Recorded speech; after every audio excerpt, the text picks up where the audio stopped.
Peristiwa polisi tembak polisi di Solok Selatan menjadi sorotan publik. Bagaimana respons Kapolri, Menko Polkam, dan Komnas HAM pada Jumat dini hari, 22 November 2024, AKP Ulil Rianto Ansyari, Kepala Satuan Reserse Kriminal Polres Solok Selatan, tewas akibat dugaan penembakan oleh rekan sekantornya, AKP Dadang Iskandar, yang menjabat sebagai Kepala Bagian Operasi. Peristiwa polisi tembak polisi ini terjadi di tengah pemeriksaan tersangka kasus tambang ilegal. Motif sementara diduga terkait ketidaksenangan pelaku terhadap tindakan tim Satreskrim yang menangkap tersangka tambang galian C. Penembakan terjadi saat tengah malam, dengan korban ditemukan tergeletak di luar gedung akibat 2 luka tembak di kepala. Polda Sumatera Barat menetapkan AKP Dadang Iskandar sebagai tersangka dengan tuduhan pembunuhan berencana berdasarkan pasal 340 KUHP, yang ancamannya mencakup hukuman mati. Penetapan ini dilakukan setelah mendalami kronologi dan keterangan saksi, termasuk jumlah peluru yang dibawa pelaku ke lokasi kejadian. Kapolri Listio Sigit menegaskan pentingnya pengusutan menyeluruh terhadap kasus polisi tembak polisi yang baru-baru ini terjadi. Ia telah menginstruksikan agar kasus ini diproses hingga tuntas, mencakup aspek etik dan pidana.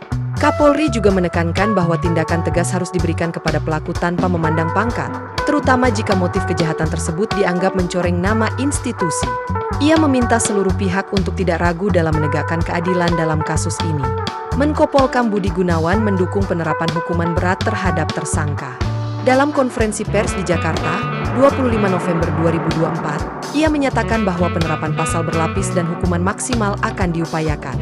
Hasil koordinasinya dengan Kapolri dan Kapolda Sumatera Barat menyepakati bahwa proses etik dan disiplin terhadap Kepala Bagian Operasional Polres Solok Selatan akan dipercepat. Langkah ini bertujuan untuk segera memecat tersangka sebelum melanjutkan proses pidana.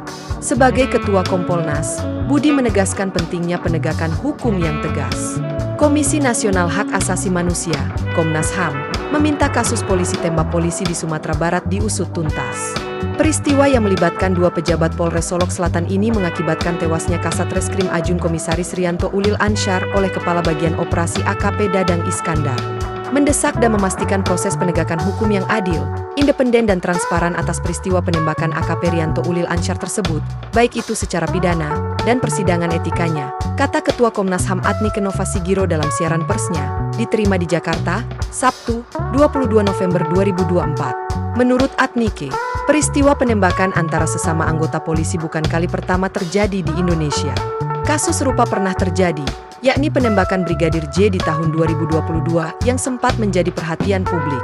Adnike mengimbau penegak hukum untuk menjadikan kasus ini sebagai pelajaran dan melakukan evaluasi internal guna mencegah terulangnya insiden serupa.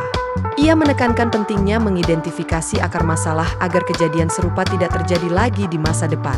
Selain itu, Adnike menyoroti perlunya memberikan perlindungan memadai bagi saksi-saksi dalam kasus penembakan AKP Rianto.